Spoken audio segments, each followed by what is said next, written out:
conversation with myself, cause I feel like I have nobody to turn to. Everything was green light, now we got the red.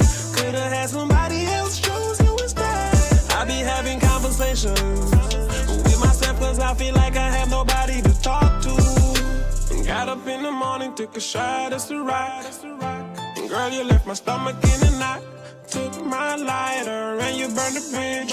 Thought you was a writer, no, you're just an idol. You got me feeling like Big Sean in this 5, 4, 3, 2. I deserve a minute, wait a minute. Gotta get up and over, regain my composure. No longer my lover, find it fish and you did it. Girl, you really showed me, think with your heart, don't think with your body, clever. Sorry not sorry, sorry not Justin Timberlake, write me a river. Lately I be having conversations with myself, cause I feel like I have nobody to talk to. I be having conversations with myself, cause I feel like I have nobody to turn to. Everything was green light, now we got the red. Could've had somebody else, chose you instead. I be having conversations with myself, cause I feel like I have nobody to talk to. You tried to convince me it was all in my head, and I felt like it's not you, it's me instead. I wanted to rock with you, roll with you. Said you was my baby girl, then you left me too. Everything was kosher, perfect like a poster. Then I got word that you wanna lead a picture. Off with somebody else, off with the jerk. With the shame on me, I really thought that it could work. Off with somebody else, off with the loser. Shame on me, I really thought we had a... Lately I be having conversations with myself, cause I feel like I have nobody to talk to. I be having conversations with myself, cause I feel like I have nobody to turn to. Everything was green light, now we got the red. Could've had somebody else, chose you instead. I be having conversations with myself, cause I feel like I have nobody to talk to.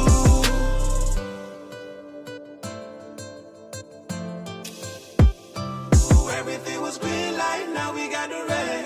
Could've had somebody else, chose you instead.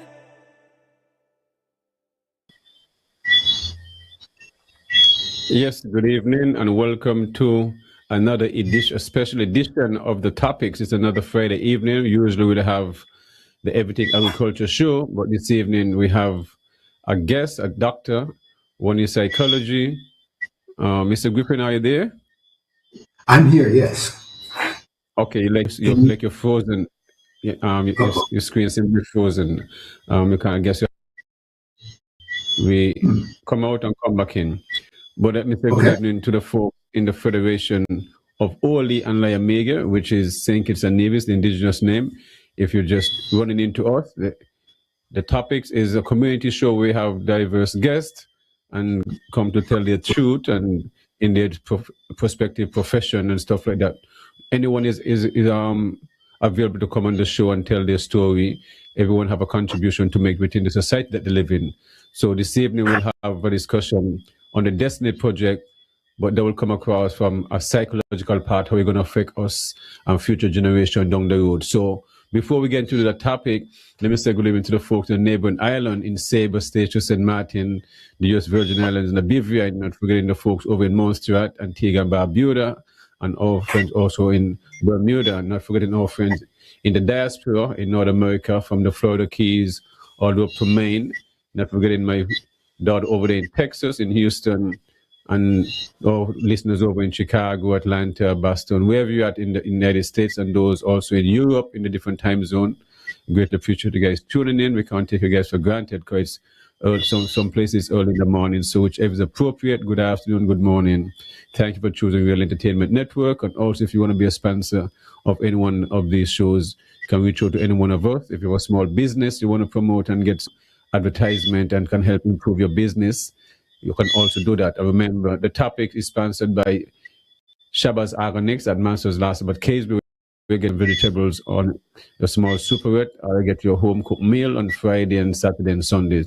So this evening, our guest is Mr. Glenn Griffin, specialized in psychology, one of our finest here in Nevis, and definitely looking forward for this reason. Our guest is going to come in when he some little off time. So when he get in, he will just join us when he comes in. So, Mr. Griffin, good evening. How are you doing, sir? I am doing well. Doing well.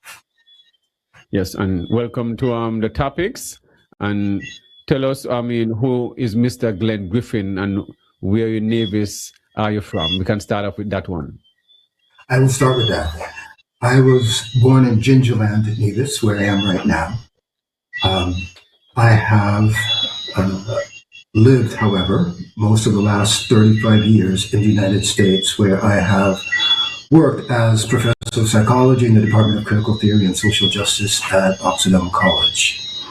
So I was born in Nevis. I studied and worked in the United States mostly, and now I am a returning resident. I have been back at home now for 3 years. Beautiful. So you're from Gingerland. So who has those who are listening overseas may say, well, that's probably my cousin. So any relatives that you have who we may know? I know I have a lot of relatives here. My people are the Griffins from Camps and the Suttons from Butlers. Oh, really? Okay, yes. I just wanted to share with Sutton. From Butler. Yeah, the Walwins are also my people on my mother's side. So yeah, those are my folks. Oh, you have a big family. Okay, psychology. Why would you study psychology? How did that came about? Usually people pick different pathways, but psychology, that is one much people wouldn't fall into that field. So why psychology? When I was growing up, most people thought that if you were, at all able, you should probably be a preacher or a teacher. And so I headed off to college being a preacher. Discovered that wasn't the thing for me exactly. And so I turned my attention one day to a book by Sigmund Freud that I found in the library. And from that point on, decided that I wanted to be a psychologist. I found the idea so interesting and so compelling. It's also the case that I wanted to have something that I could actually do with my hands, so to speak. I am, I think, by nature an academic, but my dad and others convinced me that it's important to be able to do things with your hands and not just your brain. And so psychology is as close as I could get to something like that kind of work. Beautiful. Makes sense. My brother, wife's dad, he was one of NASA's finest, and he was one of those engineers who lead the team when it comes to the laser, when it comes to surgery and so forth. So he asked, NASA would not hire you if you can't use your hands. So wow. He said, if you get stuck outside in the space, what you're gonna do? You're gonna be able to help yourself. So that was a smart thing when that stuck with me. So now you're back home. Usually a lot of people, they go overseas and say, oh, I'm not coming back to Nevis. Nevis is too small for me. You're here, bringing in your expertise. So why would someone like, I know someone say in the outside world, you have much more to offer and you're wasting your time home. Why Nevis? I see. Why back home? I have, felt like I've been in exile the whole time I was away from home. I should say that. I have had a happy and successful career in the United States, but I've always wanted to come back home. I don't think there's been a year that has gone by in which I didn't return either to Nevis or to St. Croix, where my family is now. So I understand myself to be a really Afro-Caribbean person temperamentally. I feel very much at home in this part of the world, and I've been eager to get back here. It's where my people are. It's where it's my ancestral home. It's where I feel comfortable. I have, I think, an affinity for this place. I enjoy it. So practically, you never left. Home is where your heart actually is, which means you are someone who communicate every day with family back home, more or less. That's exactly your simple words. I feel like I never left. Yes. Yes, son. Our guest, Mr. Glenn Griffin. You're shifting out of the screen, so I want you to slide back across as we. Yes, beautiful. Yes, I want to welcome our guest. Yes, son. Yes. Global greetings, everyone. Sorry to be a bit on the tardy side this evening, but I had a late meeting and took me down at least a little 5 minutes extra. So I am here, and it's a pleasure to be in the presence of Dr. Glenn Griffin. I think I remember seeing the face at the town hall meeting that they would have had. I think. Okay, right. So that's my first introduction, so to speak, to you. That well, seeing you and hearing about you. So I look forward to hearing more about you and what you have been doing, and some of the things that you could do to contribute to the development of Nevis. And so I am really looking forward to the engagement and Okay. learning a little bit more about you. Um, I guess I'm Well, a let bit me. new, so I can't. Yes, so go ahead. I will tell you a little bit more about my background. So, I'm a licensed clinical psychologist, which means that most of my work these days is doing psychotherapy, psychological evaluations, and psychological consultations. That is my practice. It is the work, you might say, that I do with my hands. As an academic, I specialize in post structural theory, postmodern theory, and in West Indian intellectual history. So I've spent a lot of time reading and thinking about intellectuals in the Caribbean, and the Anglophone Caribbean in particular. So we're talking here about individuals like Fanon and Walter Rodney and Marcus Garvey and so forth. Those are the individuals that I've studied. I've also spent a fair bit of time studying Rastafari. I taught a course at Occidental College for many years. I was told it's one of the first full courses on Rastafari, and have, in my forensic work, done work with Rastafarians. So I have testified in a number of cases with the American Civil Liberties Union about the rights of Rastafarians to wear dreadlocks while incarcerated. So that's some of my background. It really covers a few different areas: clinical work, critical theory, and West Indian intellectual history. Great, great. Um, I love the fact that you would have been doing some work on the Afrocentric side of things, because some of the names that you spoke to are the Marcus Garvey, and that's really interesting, because I think we do need a lot more of our people to embrace some of those studies, and it's good to have intellectuals who are at that level and seeking to maintain and pass, some of these knowledge and doctrines on to the future generation. So it's pretty good to have you and have you back, and I hope that you could be a great influence to the future generation, because I think part of why we are where we are today is due to the gap in some of those, teachings and doctrines, and so it is very important today, much more than ever before, as we see, as I look at things, I see the more things change, the more they remain the same, and that is what we are living through at this time. For sure. Okay, so Mr. Griffin, so destiny, why this project is such a concern to you when it comes to dealing with the people of Nevis and and generations to come? Because this conversation will be about the destiny, and from since this project have come forth, and the idea of a project is still up to now is so much uncertainty is still going on. Even the leaders at B is still not being even honest, not even what must say information about the project itself, the development and what it entails, and all this different stuff. So the public is really right now is like waiting to hear what's the next move, what is the premier going to say, is it science? It really seems to be having an effect, an emotional and mental effect.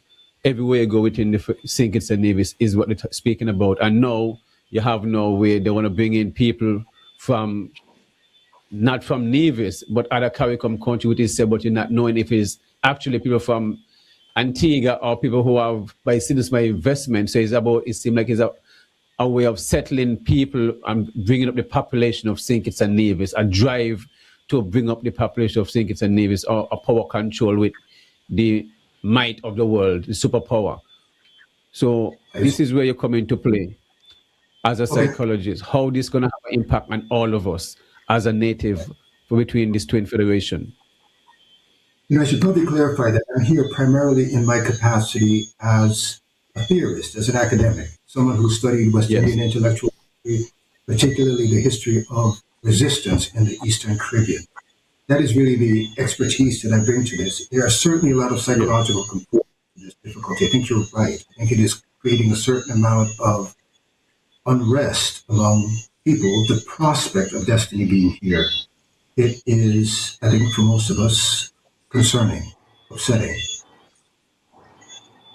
And I think that's justified. I think if any of the changes that Destiny promises to bring to this island actually happen, it will produce all by itself a certain amount of psychological distress. We'll have communities that are quite disparate in terms of their income, living side by side. I think that is one of the things that is likely to create a fair bit of emotional, sort of psychological tension. So yes, there are a lot of psychological concerns associated with the potential arrival of destiny. It's my sense that it won't ultimately arrive, but I think that is the case. I also think that a fair bit of the psychological angst or upset is the activation of resistance on the part of Navisians, Antiguans, and other people in the Eastern Caribbean. So I think that there is generally not just, as you pointed out, upset. There's also, I think, what we might refer to as sovereign friction occurring in this island and in St. Kitts and elsewhere. So I see the psychological component, but the part that concerns me is the intellectual component, the meaning of colonization, what it means to be colonized, and how we might respond to that. So when I spoke about this topic back in November at the town hall, I made an argument there, which I'm going to essentially repeat now. I think the argument was untimely when I made it the first time. I think we were in a different place as an island in response to the destiny situation. Now I think we have arrived at a different point. And I think from this point, this argument, the one that I'd like to make this evening, might be more successful or more timely. So here's the argument. I think that colonization is a reversible process. So the title of this is Colonization in Reverse. In other words, decolonizing the colonial, shaping our destiny is what I have in mind. And of course, you recognize already the double entendre associated with the term destiny. I think that there is some overlap between the destiny of this project and the destiny of Nevis, broadly speaking. This might be, I think, one of the most consequential moments in the history of this island, the expression of destiny. So, colonization in reverse. I borrowed this title, the title of this argument, from a 1966 poem, vernacular poem by a woman named Louise Bennett. Some of you would have read her work. The title of the poem, this rather ironic poem, is Colonization in Reverse. I like this poem because it indicates quite clearly that colonization is always a two-way street, that the road into the colony is also a road back towards the colonizer, back towards the empire. I think our sort of natural sense of what colonization is, the way we can kind of think about it, is that it is a one-way street. They colonize us. But it's never been simply a one-way street.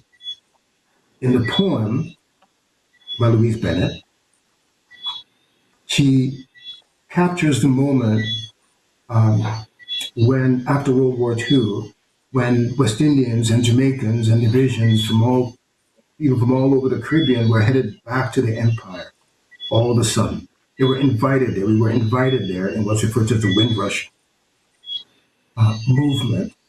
And we went there by the hundreds, by the thousands. But here's a line from that poem. She says, I feel like my heart is going to burst by the hundred, by the thousands, from country and from town, by the shipload and the plane load. Jamaica is England bound. England is now a Jamaica town, and Jamaica is the seat of the empire. History has turned around. I like that poem because, again, it identifies a dynamic that I think is going to be useful for us in our ongoing conversations about destiny. Really, how to turn around history, how to turn the Destiny Project around. And not just this particular Destiny Project, but any similar project. So I'm going to cite another West Indian intellectual at this point, and this is, of course, M.S. Césaire, famous for his work, Discourse on Colonialism, as well as a considerable amount of other work. In Discourse on Colonialism, Césaire talks about a thing called the boomerang effect. That when colonial powers, European colonial powers, entered Africa and in fact all corners of the globe, they encountered what he described as a boomerang effect. There's always, in our terms, backlash, blowback, rebound, ricochet. Those things sent out come back to the empire. He captures this phenomenon by using by the expression, no one colonizes with impunity. It is never simply a matter of taking, one always gets something back, something unexpected as a colonizer. So that's the predicate for this conversation, really.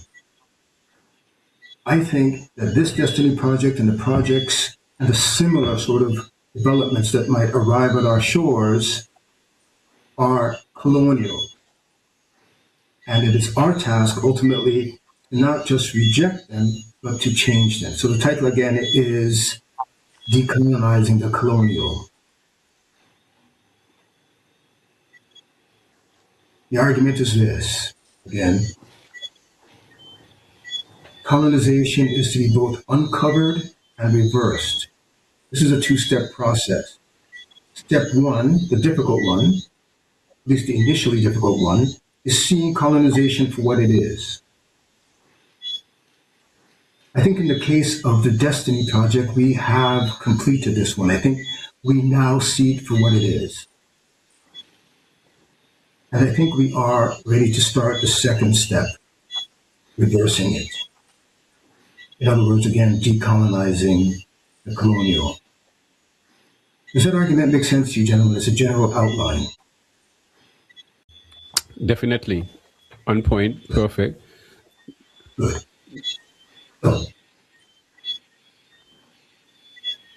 Destiny was presented. Continue. Yes, sure. Destiny was presented to us as development, as shared growth, as a monumental opportunity, as progressive thinking, as partnership. It is described by Mr. Jensen and others as advancing the frontiers of sovereignty. And it's described to us as a great business idea. This is how it is presented. So our task, recognizing that this is really settler colonialism, is to see it differently, to see through that. And here's what I think the collected wisdom of Nevis people has produced. First of all, a recognition that destiny is fundamentally a bad business idea. I think this is probably one of the most surprising things to me. On the merit, on its own, it's probably not a good idea. We'll talk about that. It doesn't really have a history of success. It has much more of the characteristics of a kind of libertarian billionaire fantasy. It is an experiment in governance in which we are to be guinea pig. And as an experiment, it hasn't been tremendously successful. It is not development, it is underdevelopment, it is undermining development. I think that has become clear in the conversations that we've had about destiny. I think that we have had the advantage of Walter Rodney's book, How Europe Underdeveloped Africa, and the whole theme of underdevelopment to help us understand this. Make a distinction between development and underdevelopment. Or you might say undermining development. I think this is what destiny is. Destiny represents a permanent land transfer. It represents a population transfer, almost 10,000 people, substantive enough, I think, to constitute a resettlement of Nevis. It is debt targeting, it is sovereign aggression, it is wealth segregation, it is clandestine, conniving, and frankly, a kind of a rude disregard for the people of Nevis. I refer to this in an op-ed piece as fraudacity. Just Well, a sense. Go ahead. So you said you're from Nevis, no, right? Go ahead. You said you're from Nevis originally? Born in Gingerland, yes. Okay, Living in wonderful. Gingerland. I just wanted to make sure that I get that, so that when folks listen, they realize that it's not just, some foreigner who's trying to make it look like, what is proposed is not something that is good for the island. I want them to recognize that it's a Nivision also sharing that view and opinion, right? And So let me just say, exactly where in which you're I'm, coming from. Huh? I was going to say a little Sorry? bit more about this, which I'm a division. My Okay, so grandparents, yes. Olive Sutton, John Sutton, are buried in the cemetery just outside the Seventh-day Adventist Church there in Butlers, where I went to church so much. I imagine that from their grave sites, their grave sites right now are placed above the sea. They have a wonderful view down. If the destiny thing changes, my grandfolks will be, interred in a very different island in a very different place. My view from up here in Gingerland will change. So I'm pointing this out just to indicate how personal and immediate a connection I have with Nevis and with this project. It affects me at the level of the sense of home, my sense of place, and my sense of ancestry. So I am deeply invested in this concern. Deeply. So would you have had the opportunity to, apart from the town hall meeting that we would have had, where you were able to share some of these concerns and views, have you gotten an opportunity to share some of those views, per se, like with the leadership of the island, the cabinet, the government, or politicians, so to speak? I am not a politician. I'm an academic. I don't miss an opportunity to talk to anybody who I can about this, but the town hall meeting and some submissions to the local newspaper and the Caribbean Times in the form of op-eds is sort of the extent of my involvement at this point, and of course, appearing on this show. Okay. So continue, Mr. I love the topic colonization in reverse, and that is what you're really seeking to explain to us to some extent. Now, in That's right. St. Kitts and Nevis, sometimes when you hear these topics, colonization and people talking about African consciousness and these things, generally people chop it down to, man, these Rasta man talking, they always coming with these back to Africa things and so on. They always talking about the past and so on. They don't see how those things, so to speak, are connected to what is happening today. How do you, in your explanation of the topic and so on, is able to tie in some of what how the effects of colonization, so to speak, still have implications and impacts on the way we are living today. I see. And I guess how the destiny could affect. So in explaining that, you would explain also how the destiny could affect and would also have an impact.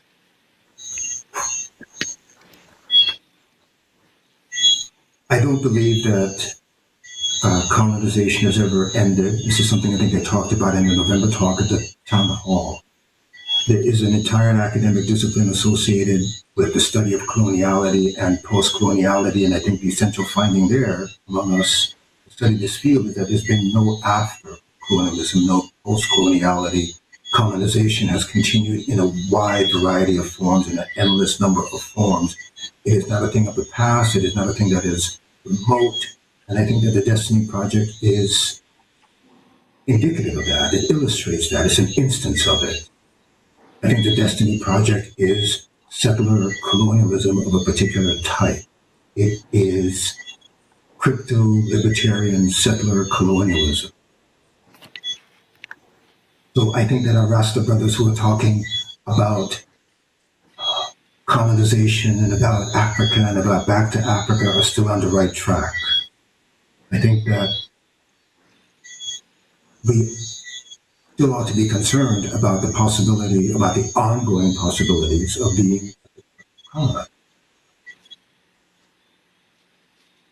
I think all of the strategies that Rastafari has developed or cultivated for resisting colonization, from the aesthetic categories of how we look, how we move, how we talk, the reinvention of language, and all those things are still active and as important as ever in the decolonization movement. Rastafari is still the most successful anti-colonial movement ever, anti-diasporic movement. Marcus Garvey came quite close to undoing a fair bit of what was done in the diaspora. I think if it's not for the language, the posture, the aesthetics of Rastafari, we couldn't really form a sense of national identity here in the Eastern Caribbean. I think it's essential to this conversation. But you say that, and I'm here thinking to myself, yes, I hear that. Yes, I'm hearing that from an intellectual. However, we're living in a society where, for example, majority of the system today who still protects the plantocracy style governance that we still have, because basically all that happened was the Europeans were taken out of the seats, but the system that they governed is still in full effect. All we have is some people who look like me and you and who grew up in our communities, but they are defending that system, and that is a system which Rastafari, so to speak, oppose. As you would have done your research in Rastafari, you would have realized that similarly to I can't say similarly to, but a community within a community structure, so to speak, would have been what Pinnacle was in Jamaica, where Leonard Howell would have purchased about 5,000 acres of land, I think, or 500 acres of land, and set up a community for Rastafari, which sort of oppose the colonial type system. And one of Leonard Howell's doctrine was, we do not see King Charles or Queen Elizabeth as our king or queen. We saw Haile Selassie I as our king. And it was on that premise that they moved to set up their society. They had their own, system where they worked. They had plumbers, doctors, teachers, all kind of people are part of the society, and they never had to depend on that system. However, we recognize that that system was vehemently fought down, burnt down, broken down, and even up to today, the members of Leonard Howell's family is still fighting to get back some lands which was taken away from his family by the government, and it was lands that were paid for. We have a similar situation, I guess, with the Wally Wade situation here on Nevis, but that is that, and we still got that fight even up to today. When we speak to our people in the community and try to get them to understand, hey, we say that we're independent, and that independent government, so to speak, is who a good bit of the people follow, so to speak. Lucky Dubby says Mickey Mouse independence, because at the end of the day, you have a governor general who represents King Charles, and you have when we elect, after you go around and vote for your government, they stand up and still pay allegiance to King Charles I, his heirs and successors, and pay no allegiance to us, the masses. Now, when you try to bring these sorts of discussions to the fore and ask the question, why should we have to pay for a governor general who is a symbolic representation of King Charles? When we got independence, we were given nothing. So if they want a symbolic representation, why don't they pay for it? Why should our tax money have to pay for a governor general? When you bring these conversations to the fore, we are looked on as crazy, as mad, when in reality, these are true conversations that we should have, and we should be thinking along the lines of even moving away from independence and get to republic status, where you have your own president and you don't have to pay allegiance to, Queen, well, now it's King Charles. So these are some of the things that I question, and I wonder, that is why maybe some might be reluctant to be opposed of some of these kind of projects, and to see from the paradigm that we are seeing.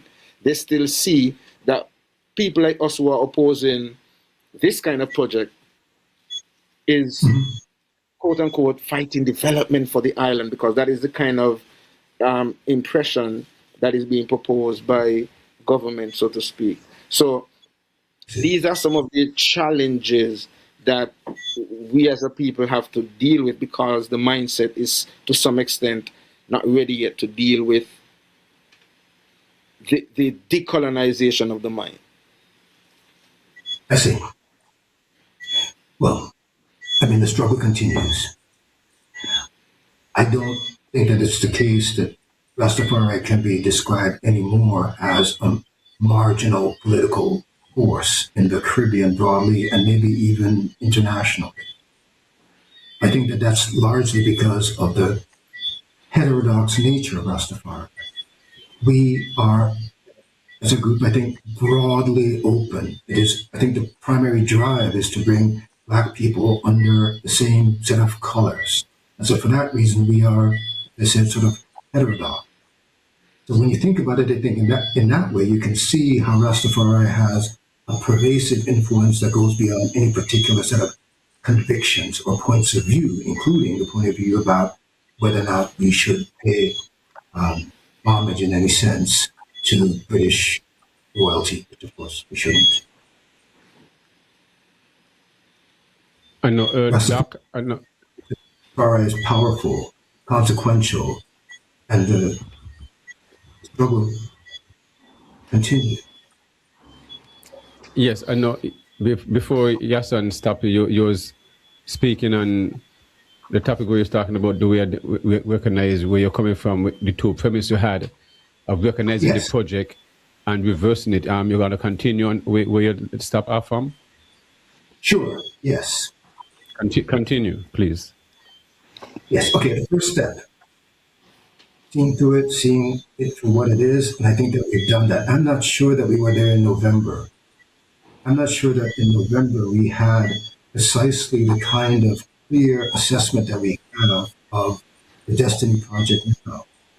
So I agree with Astafan and with Dr. Timothy Harris and with Powell and with the Times Caribbean Online, and really everyone who says that this project will not be remembered for its development, but as a cautionary study in governance without consent, and that it will inevitably produce the marginalization and displacement that it is supposed to prevent. In other words, there's a rising chorus of individuals who say, and I agree, that this will not work, it cannot work under the current design, that it will generate the very outcomes that it promises to avoid. I think that that's the case.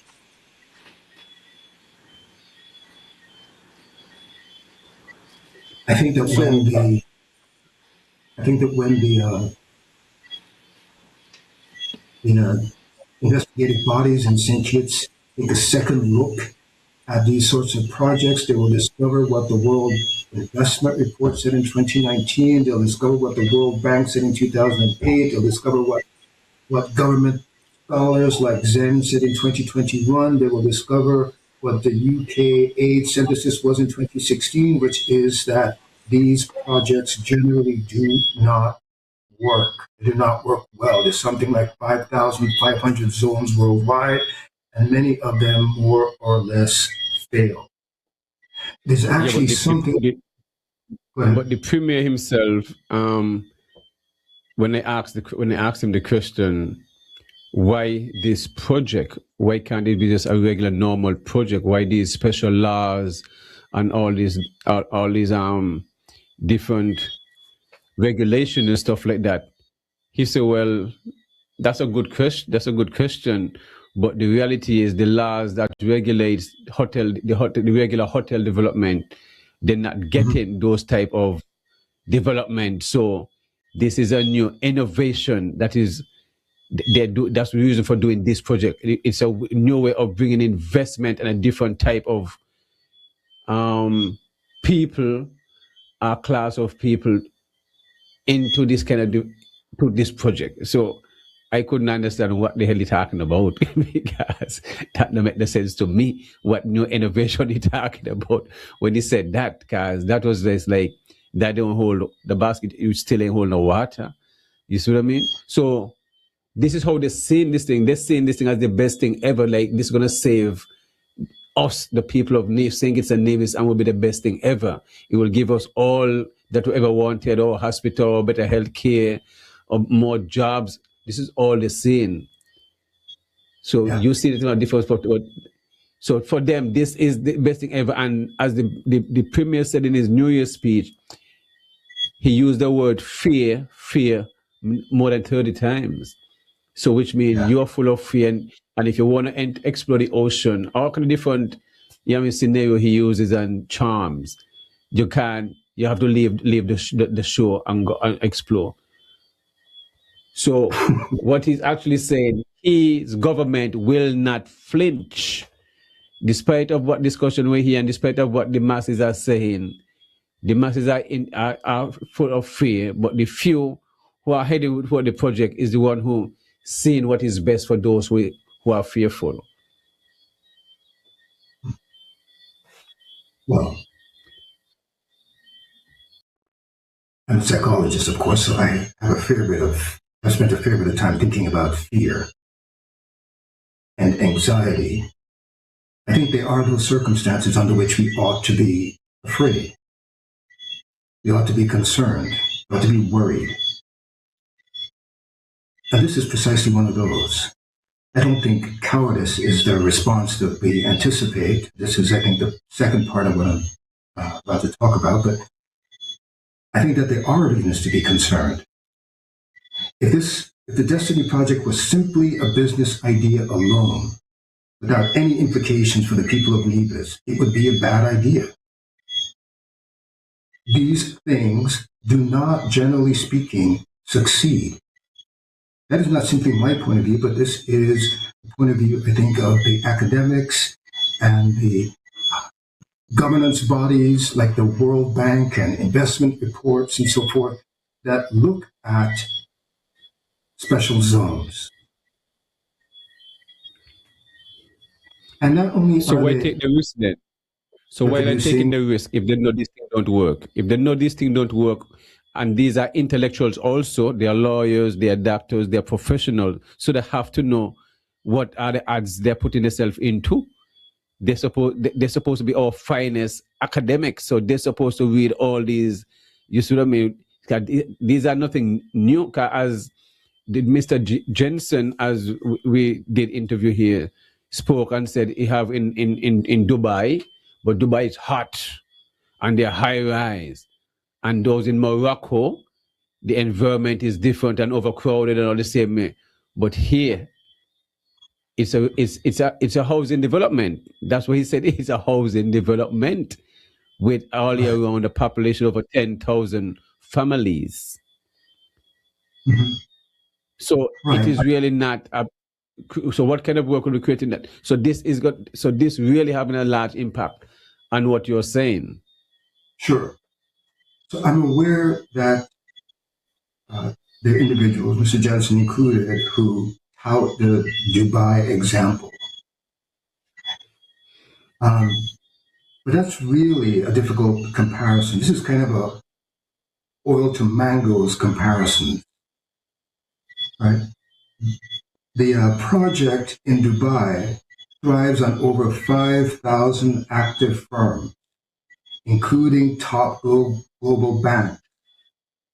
It's fueled by an autocracy and oil wealth that Nevis cannot hope to match.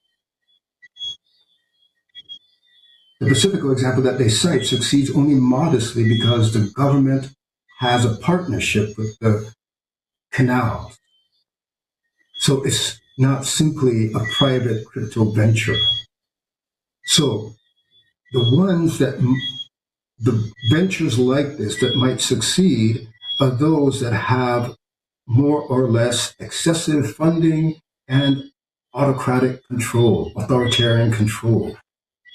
In those instances where they do not, Madagascar, for example, Honduras, for example, Papua New Guinea, these things fail. Mexico, they fail. And they typically fail because of a thing that we refer to as sovereign friction. The people in these places don't like them. They riot, as it did in Madagascar in 2009. In Honduras, they blocked the zone development and forced a repeal of the law by the court. The people in Papua New Guinea torched the nickel mines. They won injunction. Mexican farmers occupied territory and prompted cancellation of a similar zone project in 2021. So, broadly speaking, they don't work. And they particularly don't work, these studies tell us, under the kinds of circumstances that we have in Nevis, where the governance structure is essentially weak, they are largely underfunded. The only reason, from my point of view, that they can hope that this would work is if they are imagining a more or less autocratic control system that marginalizes what kinds of sovereign friction Nevis people can produce. In other words, how much resistance we can offer. That is the only reason I can think of why they would imagine that why they could be confident that the Destiny Project would succeed here. You see what I mean? But if the government, both in St. Kitts and Nevis, have reached a point where all feel like, well, in order to increase the gross domestic average percentage, the only of doing that is, we're not having enough children, the population remain the same practically for over 100, 200 years as they want to go about it, is to import people have projects that import large development. Then something like this will change the whole landscape forever, which means you're willing to bring in people who don't look like you or wherever else they're going to settle from, even if they look quite like you. It means you still, as a native, will still be the minority, because they're going to move with their culture and their behavior and everything that comes along with it. But not just this. You're bringing in millionaires, billionaires into a small place like this. Most of these people, they're going to bring their cars, they're going to bring their other family. Plus, the most important thing about this is security. They're going to have specialized people to protect them and moving across the island. So the basic, we're not even self-sustainable when it comes to feeding ourselves and stuff like that. We're making noise for water, just with just the basic, with the population we're here, but we're willing to bring in at 10,000 families, which average at 40, 50,000 people. This thing is not thinking through clearly. So we're still not being clear about this project. And at the same time, they're using our funding to do this project. Practically, that's what's going to be done. So why are we not doing these things on our own, developing our own, using our own resources? Because what we have in here, we don't have, maybe have oil, but we have sunshine, and we have arable land, and we have a lot of beaches and stuff like that others want. So they're coming, and those who look like us are willing to give it to them for whatever reason.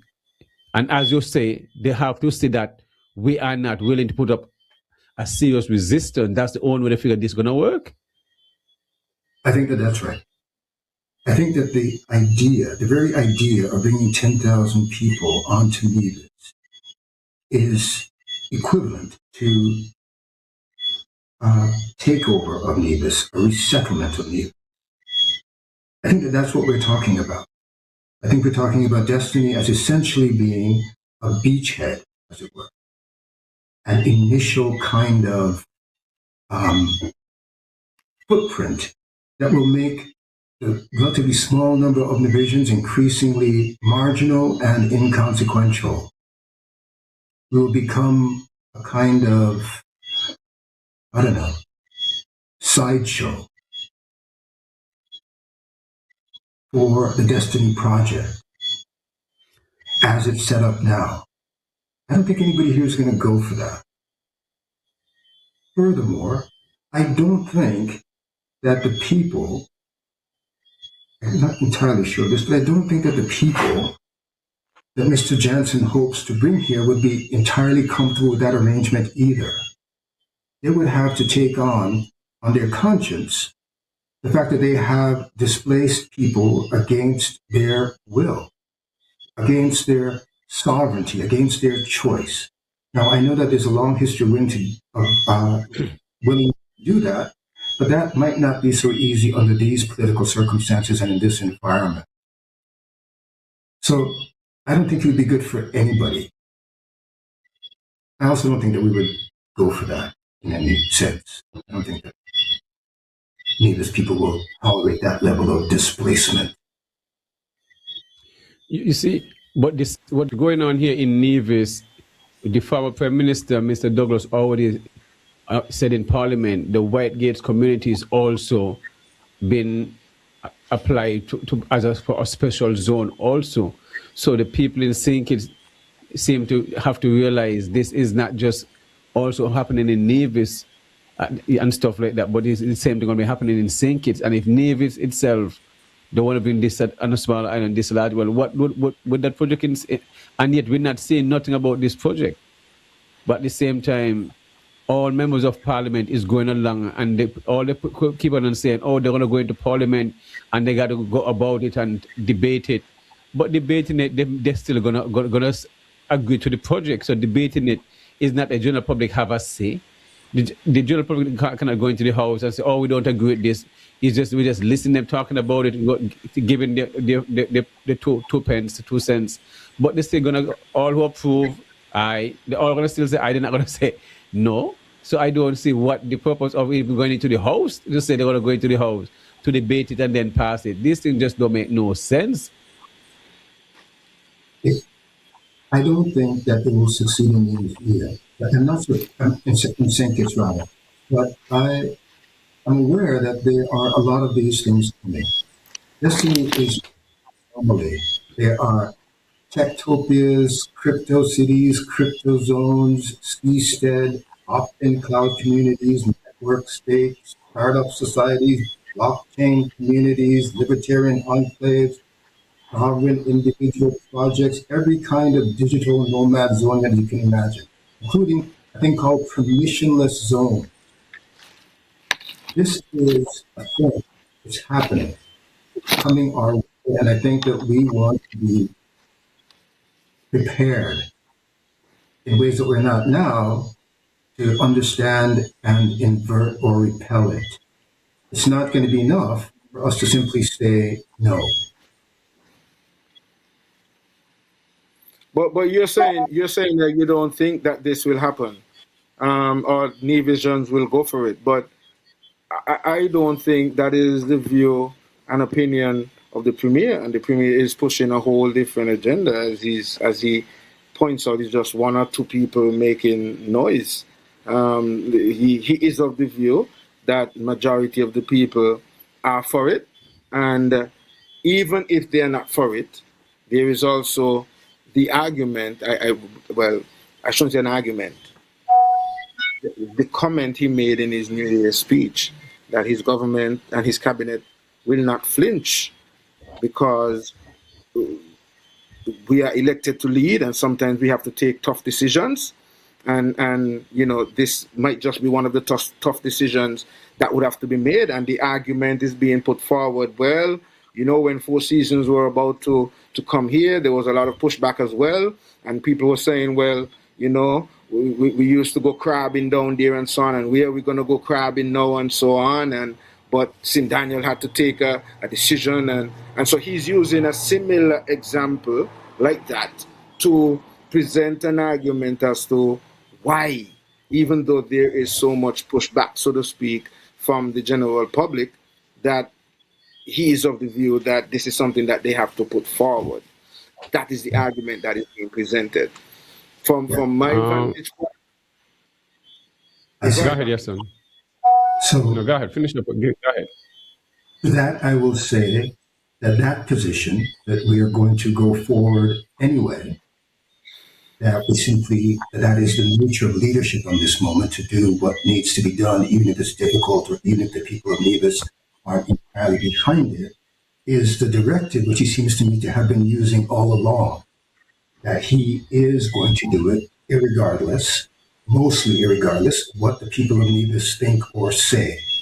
This is why I think discovery arrived at, or rather destiny arrived at our door. Mr. Griffin. Yes. Yes, son, you're scratching something, pause the mic. Okay, there's a noise there. Someone asked, a Christian was asking if you know about the minerals at Indian Castle and about the pottery, of traces of pottery and stuff in Indian Castle. You know about any remnants about down there? Well, I work at Indian Castle for a few years, and this is one of the relics I find on this. I'm not sure if those people can see this properly, but this, it's okay. We come back across and come back. Okay, I see it. Yes. Okay. You see this? It's where you put ink for pen. This way, with the feather at the time. The patch with it, when for writing, they'll put the ink inside of it, and then they dip the feather for writing. The ink holder. I see. Yes, at Indian Castle. So it's a question someone asked, send me a message, asked if you knew anything about, as I said. I don't. I'm sorry to say. Okay. No. Okay. There's around, even where I'm the farming at, there's a lot of the same remnants that is at Indian Castle. A lot of some of the remnants is even at Cades Bay, with that one of that same area, I guess, where they call Jamestown and stuff like that. You find pottery and different stuff within that area. So there's a lot of sediments around the area. I just dropped that into question, but it's at the top of the hour. We take a little break where we give you a time to catch your breath and deal with the sponsors, show a few clips when it comes to donation and for someone who is ill and stuff like that. And we continue the conversation, open up the lines for those who are listening and getting some of the text messages that is already coming in and stuff like that. And give out a telephone number across this, that is going across us for anyone who have any question to you. So the guests and the listeners, those who are listening can ask their questions and stuff to you. Okay? Great. Is technician? I'm not sure the technician there already. But in the meanwhile, you can continue to speak and what you are speaking on. Okay. Well, till the technician let me know he's ready. Answer to the question about the Premier's speech, most recent speech, and his description of leadership in these moments.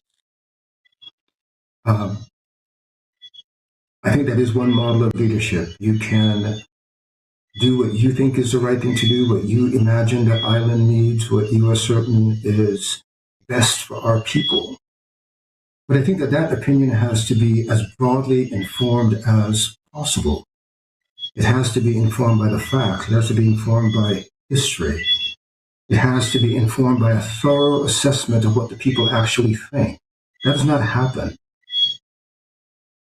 We have one poll. There were no polls done, no study groups, no inquiries really in the formulation period. So if the Premier is, as I'm certain he is, genuinely invested in doing what is best for Nevis and leading us into difficult water, he might consider first consulting the people of Nevis much more deeply than has been done already, from my point of view. You You see, know, go ahead, your son. that I was gonna say, it's quite interesting as I try to analyze this whole issue, and I try to sometimes, I guess, the way I analyze things, I sometimes look at things from all of the different angles. So I look at it from myself. Yeah, son. Before you get into that, we can take a break. Okay, yes, and then we get back into that whole discussion. So, technician, when you're ready, we just goes into the break, and then we come back and we open up the lines and continue the conversation with Mr. Griffin. At Shabazz Organics, we believe real people deserve real food. So we're bringing you to Mansa's Last Stop, a farm where food barriers are removed and legacy is sustained. We believe there's power in picking, so we allow you to decide what leaves the farm and enters your kitchen organically. Beat the summer heat, come and get your carambola, star fruit, make very nice drink. Come pick them yourself. All the trees them full of vitamin C, antioxidant, build up your immune system. Man's Last Stop. A whole shopping bag for only $10. Half a shopping bag you pay $5. If you get $2, you must get some. Come get your carambola. Don't want to go to waste. Let's go, people. When comfort, class, and reliability matter, choose the ride that delivers more. Imperial Rides Transportation Services, where every journey is treated like royalty. From airport transfers, private events, shopping trips, island tours, and executive travel, Imperial Rides moves you in style, clean, comfortable, on time, every time. Book your premium taxi or tour service today. Call or WhatsApp 869-665-8459 or email elandflavas@gmail.com. Imperial Rides Transportation Services. Your journey, our priority.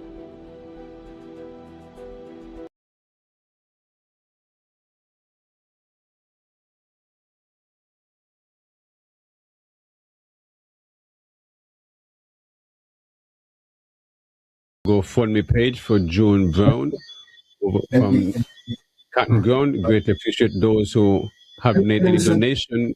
June is definitely in need of some assistance when it comes to her medical care. She has some beautiful children, Julian, Joel, Ralston, Julicia, and the rest of the girls. So it's a community effort. Any one of us, this situation can happen to any one of us. We all know June, her sisters, and the whole family over there in Cotton Ground, a very community person, very well spirited and loving person. So in this time of need, definitely we encourage the whole community to, nothing is too much, as we say, as the Jamaicans say, one cup of full basket. So we will be running this ad until June get herself in good health. And because, as I said, this can happen to any one of us. And it's really heartbreaking, really touching. No one want to come out to ask when it comes to this kind of thing for the general public for assistance. So when these things come out, we definitely cut all hands on deck and make this thing possible for June and her family and her loved ones so she continue to be productive and living among us within the society.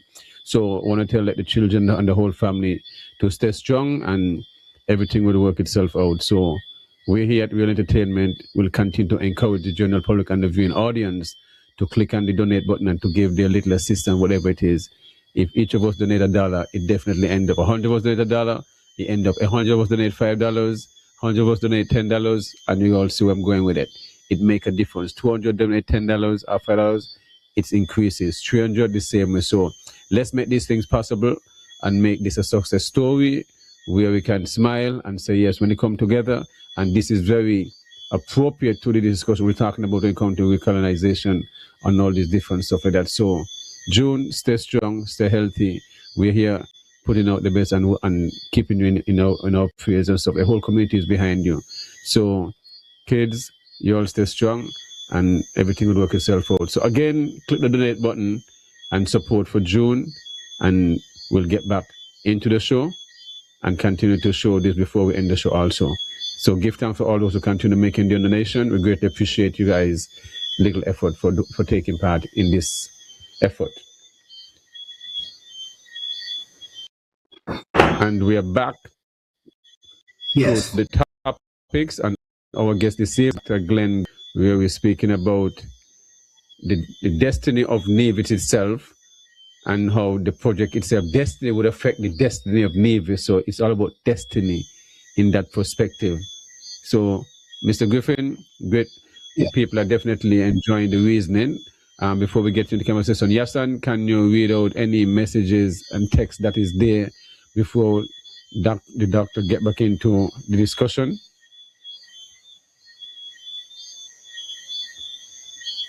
Yasan? Sorry, my bad. On the YouTube, on the, is this YouTube or Facebook? On the Facebook, I'm just seeing Ruthlin Hill saying good night from Florida. That's basically it on that side. The YouTube, I'm not able to access that right now. Okay, Mr. Griffin. But I'll work Yes. on that. Yeah, go ahead, Mr. Griffin. Okay. So I was saying that it's my point of view that destiny is really sitting by the side of the road now like a sheep that's been struck by a car. It's stunned and it cannot get up on its own 2 feet, or its own 4 feet rather. Sorry. I want us to get a sense of this because this is really my point of departure in this conversation. I understand that people will have a different point of view about it. There are those of us who still think that it might survive, that it might make its way, that it might succeed after all. I think that it is really unlikely by any measure, including and particularly because divisions don't like it. And the fact that people don't like it is the most powerful predictor of failure in these ventures. So, Makes sense. if I continue with this sort of terrible analogy, what should we do, or what does one do? What, under the kinds of circumstances where you're driving into town and you see some poor animal unable to move on its own? Imagine that it's destiny. What do? Do you just keep driving and go about your business and go to work? I think that's a real option. You could, some people do this, call a friend, tell them you see an opportunity. There's an animal down there that, needs the help of an amateur butcher. You know, Could and get out of the car and decide that you want to help. Let me give you an analogy here. My wife and I were traveling into town and we had precisely this experience. There was a lamb in the road, injured, could not get up. He insisted that we pull over. We got in the road, we picked it up, put it by the side of the road. As soon as we put it down by the side of the road, it ran off. Apparently it was just sort of sitting there resting or something like that. Road. I think that is the position that destiny is in, and that we have to decide now as Navisions about how to manage it, what to do next. I think the struggle has moved away from stopping it to stopping this moment of colonization to decolonizing it. That's my sense. You had a question. But how easy is this to do when you see, like, I hear you say Navisions, right? And when you say Navisions, and when the Premier say Navisions, it seems as if we have two different Navisions. And so to speak, when even the Prime Minister says think it's a Nevis. And these are some of the things that we have to be dealing with. And it comes back to a bit of what you said earlier in terms of making decisions on behalf of a people that you don't have any form of consultation with before you even make the decision. And so Right. here is it. The Premier is going on the premise that he is the leader of the island or the leader of the country, and the reason he is being given that title or position is based on the argument that the people gave him the mandate. So when he speaks, he is speaking on behalf of the people of Nevis, who has Okay, given brother. him the mandate. Okay. You're making me talk about my friend, the Mark, more directly than I'd like to under these circumstances, but I will. C.L.R. James, as I think you might know, famous for his writing about West Indian people, has famously said that it is often the case, if not always the case, that the people know more than their leaders. This is because in a colonial context, leaders are often quite compromised. Now, I'm not saying that my brother and friend Mark is compromised. I'm saying that the people of Nevis are the people to be listened to be heard ahead of any particular leader. He is an elected official who could be unelected. He's an elected official who could be dead wrong off the mark, so to speak. There are a number of concerns driving his interests that might make him unable to see precisely what is ahead of us in terms of this destiny project. So I don't think this has much to do with the premier. I don't think this is a matter of the premier. I think this has to do with the people of Nevis. And I think that we have spoken pretty clearly in a lot of different forums, including in a recent poll. I think the evidence there is overwhelming. Nevis people are not down with this, not interested in it as a project as it stands now. I think the harder question is, what do we want? What might we want as Nevisians? We might be able, with the help of Premier Brantley, to generate an alternative model, something that we like and that would actually work. If the premier is as good a premier as he apparently is, he will listen to that. He will be responsive to that. We will hear that people in Nevis do not want this and that we might want something else, something different. And I am saying I wouldn't flinch. My cabinet is not going to flinch. That is not. Okay, so now he has already flinched. Otherwise, this thing would have been done a long time ago. And it is not a matter of his flinching. We don't need those sorts of metaphors to understand what happens next. This is a matter of governmental processes, voting. But Mr. Griffin, Dr. Griffin, Yes. there is another, and that is why I said, for me, sometimes I look at these things from the layman perspective, and I also try to put myself in the shoes of the politicians, so to speak, and see from their perspective as well. When we look at St. Kitts and Nevis economically, we moved away from an agrarian type economy after emancipation, so to speak, because prior to emancipation and independence, we were mainly, whether it's sugarcane or other agricultural crops, tobacco, all that, right? The colonizers then mostly manipulated that industry. We grew the crops for free, so to speak. They made their money from creating value-added products and so forth. Then, after independence, so to speak, the government, and I guess this is part of why they push back and say, well, we're not accustomed to having to consult with the people, because decisions were made on behalf of us without any consultations with us when they made a move to focus more on tourism. Then you find that they recognized was a fickle industry, and they sort of tried to bring in some offshore banking industry, which then is a fickle industry again, and they found themselves into some problems there. Then the next one was the citizenship by investment.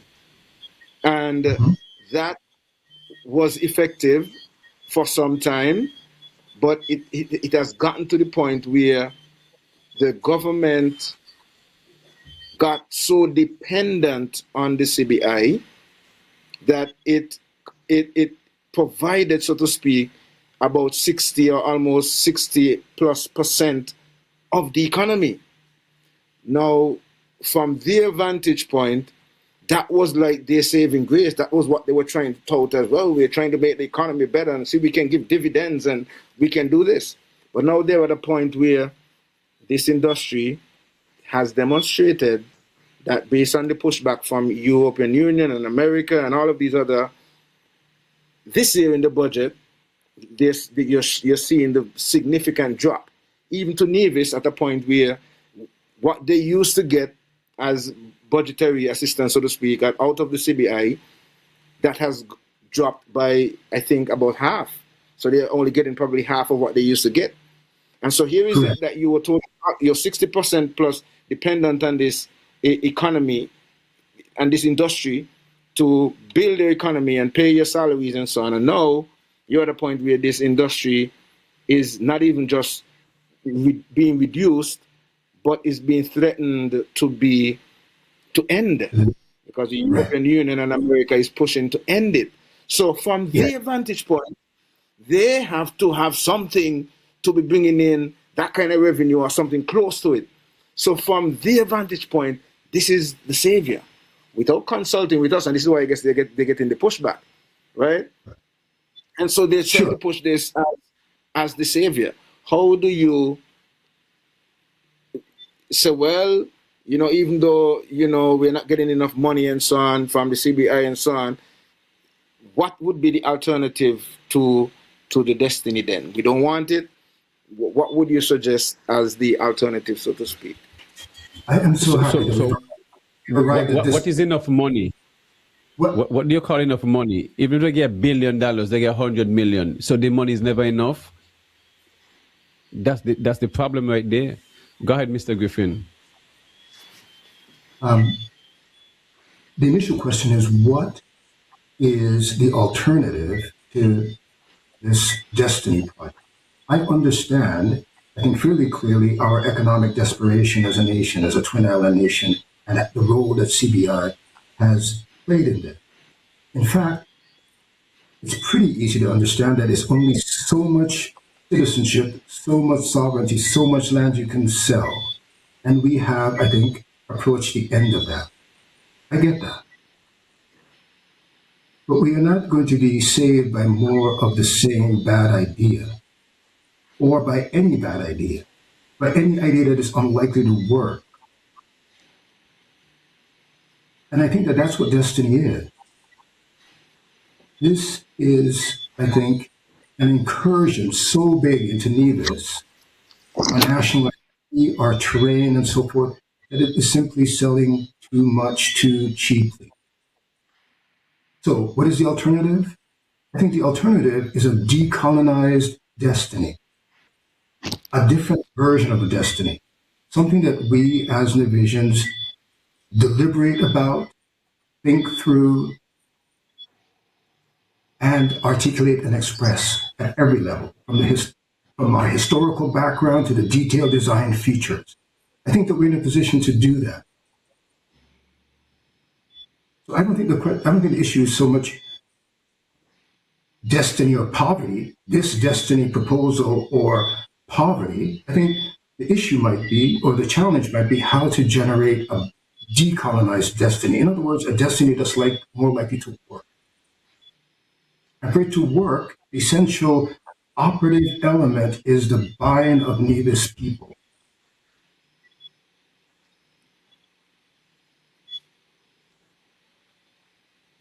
Here's some other elements that I think are essential to making it work.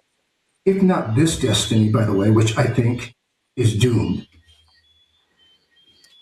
any one of the number of other similar projects that are headed to our shore. I think that the national conversation that we need to have, the referendum that we need to have on this issue, doesn't simply eliminate destiny again, it considers what a better alternative might be. And I think that discussion might have as its point of departure these three things.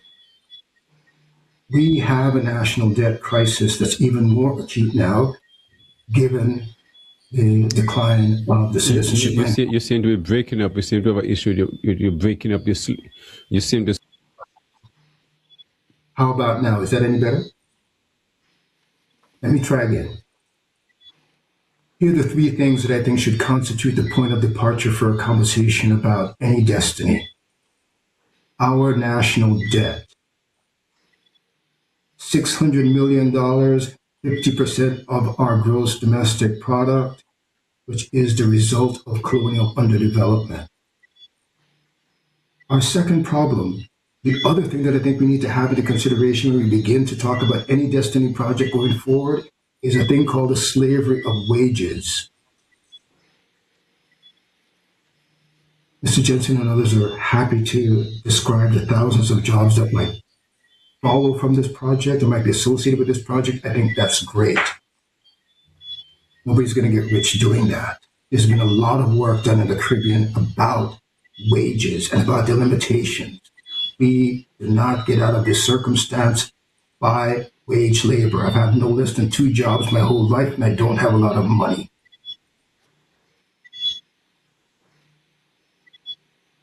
People who have money have other ways of making money. They make their money work for them. We need to have that as part of our economy.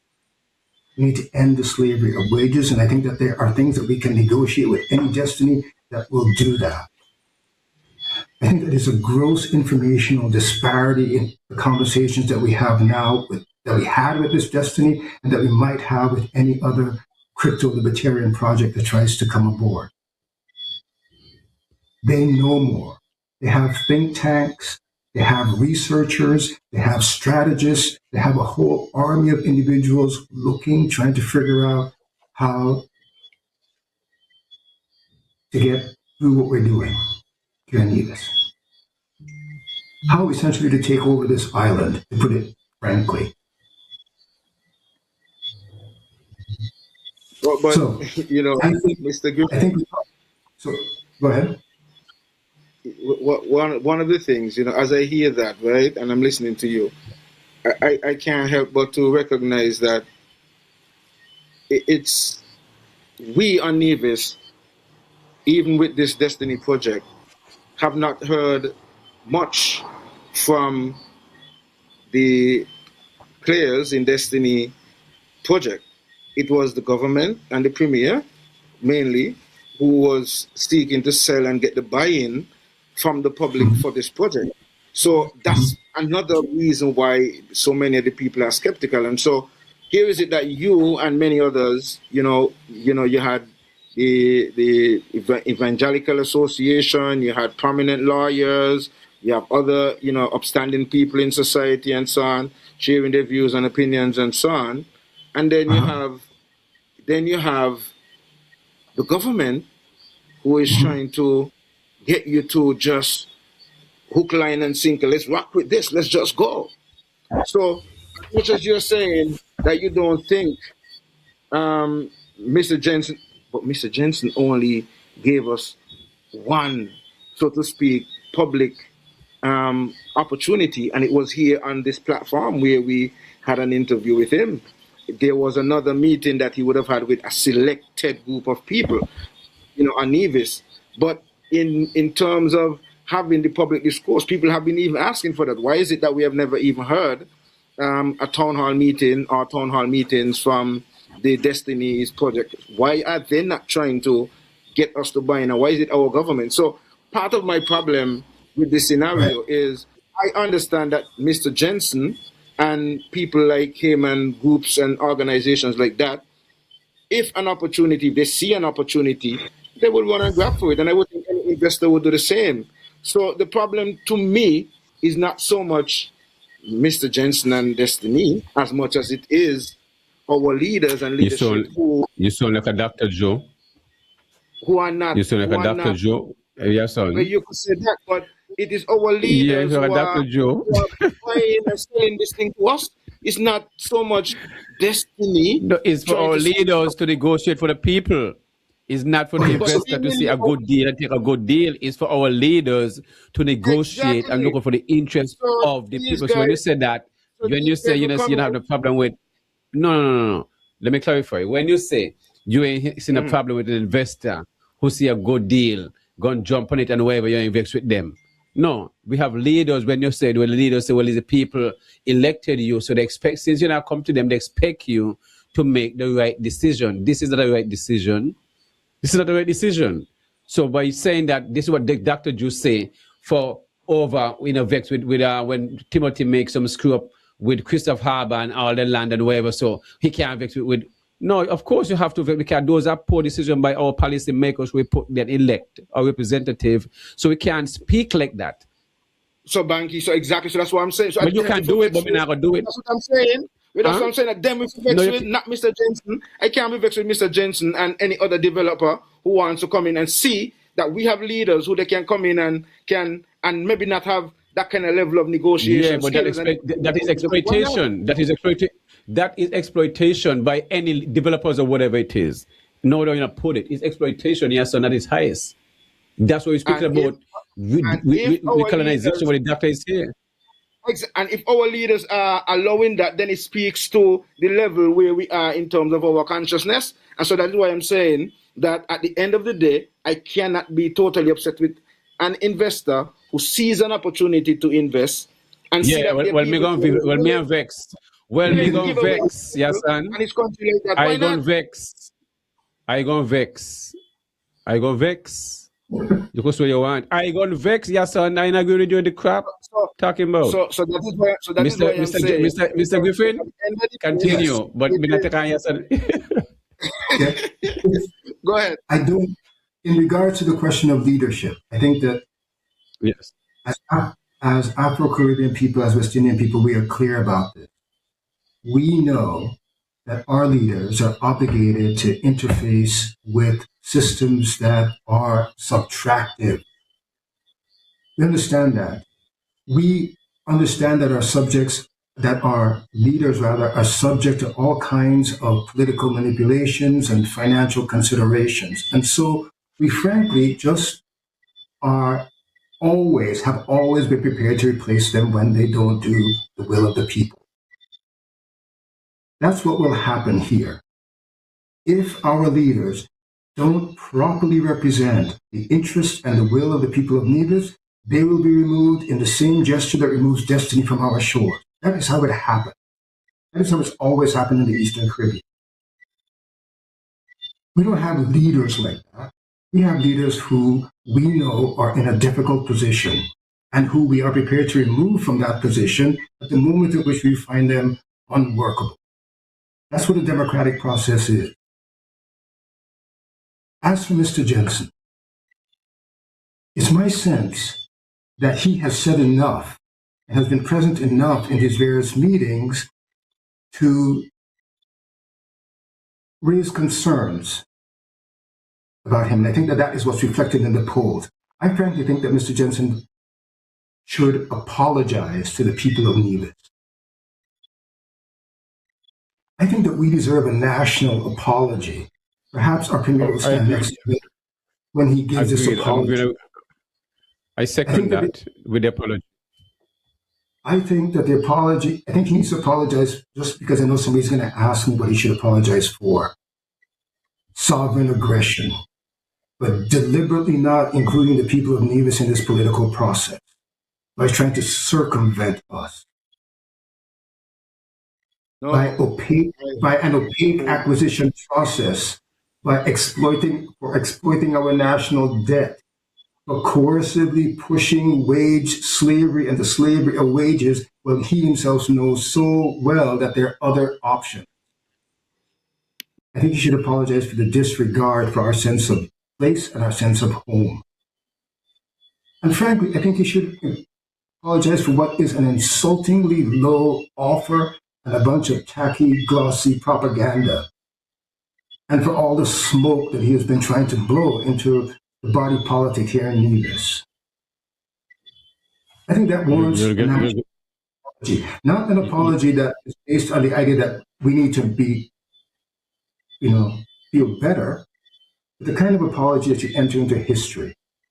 Not a psychological apology because he hurt our feelings, an apology that counts as a kind of record of recognition, so that we know and everybody knows publicly what has happened and what he's done. That's my sense of it. This is partly why I have a sense the project is not going to succeed because I don't expect that he'll apologize. Yes. But it shows as you're talking about the apology, but our leaders have to be a part of that apology. Because when Mr. Jensen can say, yes, even when they put before they're supposed to give the citizen $30, even though the project ain't start as yet. But when they do sign the agreement, they'll give $100 sign-on bonus. That's $130 easy, because he said easy. Our representatives sit and agree with this nonsense here when he's speaking with these things, and they think it's the best thing happen. They're entertaining these kind of deals, Our leaders, that's why he can speak like this, because these are stuff what discuss. As he said, he sit with the federal government and with the local government. So these are things they discuss. So with the apology must come with our leaders representing, because them alone entertaining this kind of malicious, you understand, disrespect. I agree. Yes, son? You might So, Banky, pause. then you're agreeing with me that at the end of the day, it is them, because this No, is me not why. agree with you. No, me this not is agree with you, why- because the this is developers why- have responsibility when they come into others' island not to come, because we're coming from, they're paying them $10 and they come here and want to pay us $2 and think, oh, because it is wrong. Exploitation is exploitation, my virgin, and you can't make excuse for it. That's what it is. You cannot make excuse for it, because I travel and I don't exploit people. If I go, it's like I just come up from Morocco, because $1 is 16,000 of, you understand, of the Moroccan money. What, I supposed to exploit them and give them a quart? Whereas $1 US is nothing to what is up here in Nevis, I mean nothing. So what will it take me to give them 20 US? I got to always do the right thing as a sincere, as a humanitarian, my virgin. So you can't tell me and make excuse for developers to come to your island and say, oh, I can get this here. No, that is wrong. Wrong is wrong. That is what I wanted to say. So you can't say, I agree with you. So that's me agree with you. Allow me to add that we cannot manage the moral horizon or the consciences of the people who show up here with various exploitative ideas. We know from the colonial tradition that it's likely that those ideas will be exploitative and extract. We cannot manage that. We cannot police that. What we can do is establish for ourselves what we want. Is that if we know what we want in advance, if we know what kind of destiny is good for us, then we don't have to listen that much to what they have to say. But And I've okay, suggested that we can. I think but the leaders are listening. But the leaders are listening, and the leaders are claiming that they represent you. And so, what decisions they are making, they're making it on behalf of you, even though they're not consulting with you. So that is the scenario, and that is why I am saying the people for Destiny and other such developers get that opportunity, because those who we have representing us don't consult with us, and they see maybe how they can benefit, and maybe they might be getting some campaign funds, they may be getting help to finish projects that they want to finish so that they could look good for a next election. And these might be the driving force behind their decisions, not necessarily ours, or maybe they may be benefiting in some other way from the project personally, and or their clique may be benefiting in some way, shape, or form, but not necessarily the entire Nivision public. But they say they do it on behalf of Nivis, and Nivisions are benefiting. Divisions are leadable and subject to that kind of leadership abuse to the degree that we do not know what we want and haven't sat down to articulate it. That's what I'm suggesting we do in relationship to this. We need to tell our leadership, as you describe it, what to take to the table. That requires a referendum. That requires a national conversation. That requires some markers about what we want and what we're prepared to tolerate and what we need. And let me suggest what those things are. I think we need to tell our leader that what they should take to any destiny, any similar sort of project, any zone sort of project, the following observations. One is we already a zone. Second, that any conversation ought to be predicated on the elimination of our national debt. $600 million, which is nothing, and I mean nothing, for the individuals with whom we are having conversations right now. If we don't have that, then we are in a position of debt exploitation, debt targeting. That is why Destiny, that is one of the main reasons why Destiny is here. It's a reason that they have articulated, that Jansen himself has said, let's look for countries in debt. Our debt is the result of colonial processes. Any future negotiations with Destiny ought to begin with the elimination of that $600 million debt. Take the debt. Yes. I think any conversation with any sort of Destiny project should also include a conversation about a guaranteed basic income. Every single division should get a certain amount of money that would soften the wealth disparity that that kind of community would bring here. And that money, Yeah, but hold up, that money should, from my point of view, be subject to the same kinds of treatment and exclusions that his money gets here on Nevis. If Mr. Jansen is an average millionaire, he saves $50 million a year by using the financial tools that we offer under our sovereignty. So I think that some amount of money should go into the pocket of every division, and that money should be subject to the same sort of asset protections, tax protections, fluidity, liquidity, and whatever else that his money is subject to. That way we don't have to live simply on wages and jobs that are disappearing, money that works for us. So people make money. I also think that we should take to the table a conversation about a national think tank. We are defenseless, for the most part now, against these sorts of incursions. I understand that Mr. Jansen spent millions of dollars before he unveiled this project, hiring experts, as I said earlier, looking at various sorts of strategies, looking at land. We had no idea. And we are even now, I think, ill-equipped to respond in terms of financial alternatives. We need a national think tank. Divisions, Kitchens, Afro-Caribbean people, we send the smartest people out into the world to solve other people's problems. We need to reconstitute those people occasionally here on our shores to look at the various things that are coming towards us in this economy, in this political environment. I think we need that. I think that ought to be an element of any conversation that we have with any kind of destiny going forward. I think that we're really quick to do. Go ahead. Yes. No, I know you mentioned earlier, if destiny to happen, this is what need to do, everyone should benefit. But that should be a zero if. There should not even be a thought, even an idea that it should succeed. Because the negative outweigh the positive.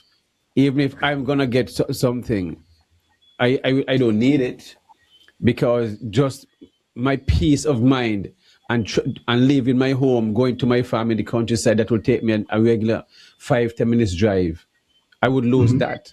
Just the tranquility of peace and not hearing so much traffic from where I'm at is going to take over the Nevis that I know. If destiny have to come, I wouldn't have a reason to be in Nevis, because I'm here because of my home and my peace and not being harassed by police and go through a lot of these races and different stigmas. If this have to happen, I have no reason to say I'm living in Nevis, because I want to lose all that. I would have no reason to be living here, honestly. If this have to happen, we are going to have a population of living. May as well go and live in the States and be around 8 million people, 100,000. You know, so a small town, it will not because what would happen with this? So we're going to end up with rules. I can't throw fishing line out in the water no more, because now we have 60,000 people. I can't have 2 vehicles for myself and all this stuff. Everything will change. Everything will change. So what is the purpose I'm here for? When I can just go down the shorter line, I can walk down the road, not being harassed, ride a bicycle, have a beer in my hand, drinking a beer, I'm just hypothetically, and not being harassed by police in other places. All that gonna go down the drain. So yes. Yes, it might be that is priceless. It might be that Mr. Jensen and his billionaire friends do not have enough money to pay us to give up those sorts of things, to give up our sense of nevis, to give up our sense of home, to give up our sense of place. I know that I did not come back here to live in Dubai or next door to Dubai. Exactly, yes. Might be that when we talk about this nationally, as a collection of people, we decide to say simply no. Too much.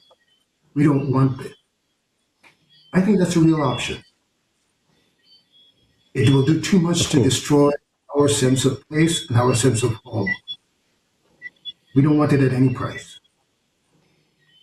You see, I think, I don't even know, if is it a time where all and everyone who listens to the sound of my voice must come together, as we see what's going on around the world when it comes to deportation of people from different places throughout the Caribbean, and we are about to receive some, as the Prime Minister said, and we have to be doing this Destiny project.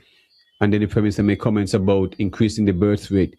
It is obvious that all of us who are living within St. Kitts and Nevis and all who are citizens, when I mean natives, goes back and to in the diaspora. They know if this project come to Nevis, along with those who are trying to, refugees or whoever they're using to come back, it's all about populating these two islands. If it's one thing we have to agree on, and we know the masses don't want this, we got to stop the party politics. Because this will have, my last daughter is 5 years old. 5. Brilliant. And just going down the road, going to the beach, fishing, walking across the beach. There's a beach right in front of me. Okay? Over in Case Bay, Chrissy's Beach Club. And I watched the workers yesterday spraying Gramax Zone, killing all the grass on the beach. And the beach is right there now, less than 10 feet, and it's spraying Gramax Zone on the sand. 8 gallons of Gramax Zone. And we said, and they will say, oh, we're Nevis and we love Nevis. And then they'll have people, the same guests by their bar. Okay? All the wind drift going back to their guests, probably burning their skin. I have a farm, I don't use Gramax, I don't do herbicides and stuff like that.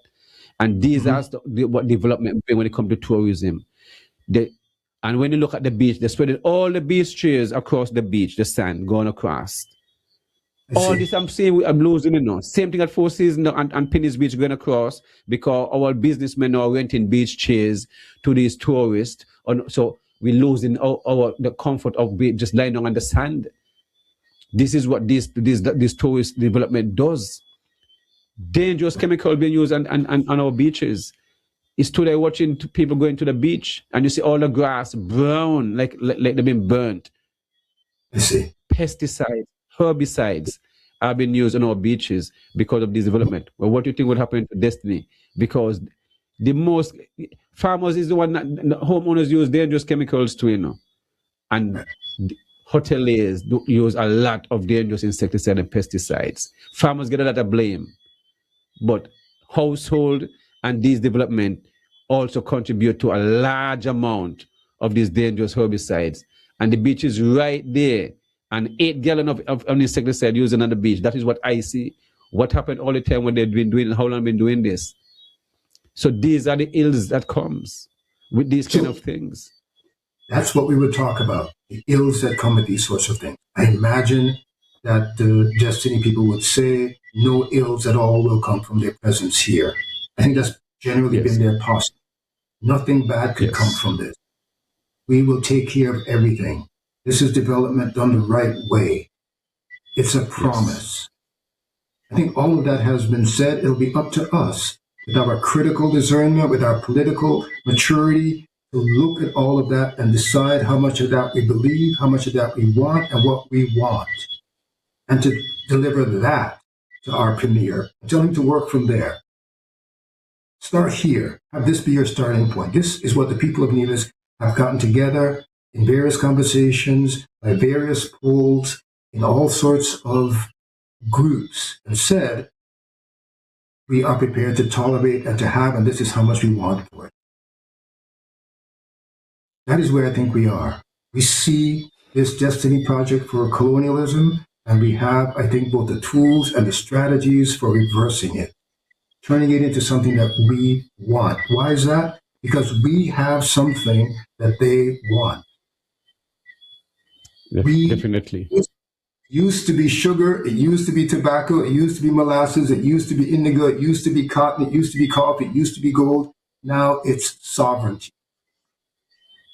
They want freedom to do whatever they want with their money and their lives and their business. That's what they want. That notion of freedom, which I think happens to be a really limiting notion of what sovereignty is. We have much better notions in this part of the world. If you were to ask, for example, Orlando Patterson, who's written this extremely consequential and important book about freedom and how freedom is related to what enslaved people want, not what so-called masters want.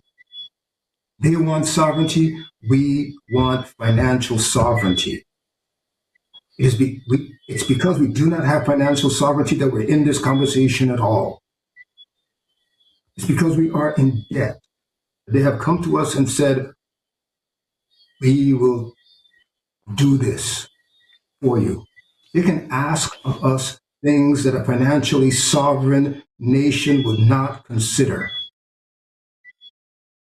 And without any consultation, without any consultation with us, the masses, our elected officials have given them the impression and seemingly the green light to think that this is something that the people want and the people would not necessarily push back. So we can help buy in, and this is why they were so much out there promoting this, even much more than Destiny has been promoting it, to convince Destiny that this is something that the people want, even though we didn't consult with them. I understand that. Help me understand that why even now, why when there is an apparent disparity between what the administration of this island says we want and what the people of Nevis say that they want via this poll, for example, and in various sorts of forms already, why, given this disparity, has Jensen and company not come forward and said, let me talk to you folks directly. Let's do a poll. This man spent millions of dollars in anticipation of launching this project without spending any money on a poll, an assessment of what Nevisians might actually want. Maybe you should do that. But maybe that was because he was given the assurance by the leadership who is supposed to be representing Nevis that this would be okay. They might make noise for no, they have to know. They have to know project like this will get a pushback. They have to know project like this will get a pushback where it's a secret. Ain't no reason to hide a project like this. Have to be. They know the people will get a pushback. That's why they hide it. It's obvious. I'm hearing you saying that, I'm hearing you saying that, but I also hear because I was told that. I know because I was told that. That's the whole point. I'm saying it. I'm not just saying because I want to say it. When we interviewed Mr. Jensen, remember I asked him that same question. I asked him, why is it that it seems as if it's the government pushing this? Why is it that we haven't seen him and his team come forward even earlier to try to promote this thing? What was his response? The government wasn't ready yet. They're not ready yet because the government know the people. Because the government know the people will not take this lightly, Yasan. The government know what they're doing. They know their people. They know their people. I said that also Dr. Glenn Griffin could understand that it wasn't so much that Destiny didn't want to come and speak to us and tell us about what is going on. Because the leaders of the country, we will not accept this project, my virgin, because even though they are our leaders, they themselves know the peacefulness that we have. Huh? We can't agree with that he know. I think he felt that we would have, and that is why he wanted to be the one to be bringing it and selling us that story, because he was under the impression that all the divisions. So when they speak, instead of walk barefoot and play cricket in the road with Shadok and all these things, and When you all want, them is just give lies them and that, emotions then. all of the pushback, remember, all of the pushback get one answer. Ignore the noise. Remember that. Ignore the noise. So as much as you all push back and say whatever, we would not flinch. We have to make tough decisions, and we will do what we have to do. That is fine. So That's this. Yes, God, Mr. Griffin. I would want to come back to, well, let me just start it. There's a question on the screen. Any one of you all look at St. Kitts debt? We have the lowest debt in the Caribbean, so what's going on in Nevis? Let me just say that the $600 million debt that I refer to is our national debt. It's a twin island debt. And St. Kitts is responsible for that in the same way that we are. The debt is in St. Kitts and Nevis is the same debt. It is a debt that results from being abandoned by our colonizer without any mechanism for making money. So we had to sell our country, in effect, by citizenship, by investment. That is why we are fundamentally in debt in St. Kitts and in Nevis. I don't know. It seems to me that Mr. Jansen is smart enough not to show up here again and say anything. That, I think, is why we're not hearing that much from him. I think that he's aware that every time he shows up, people like him less. That's my sense. Yes. We shouldn't be having this conversation, Our leaders, we tend to proud and vouch of how educated and of a small society we are and all this different stuff and academic, and we tend to speak and went to some of the greatest schools and so forth. But the simple thing called common sense is seem not to really not be common amongst our people. When you look at look at what happening again. Just what happened when it comes to the importation of the MOU agreement when it comes to taking refugees. There's no consultation again, either way. No consultation.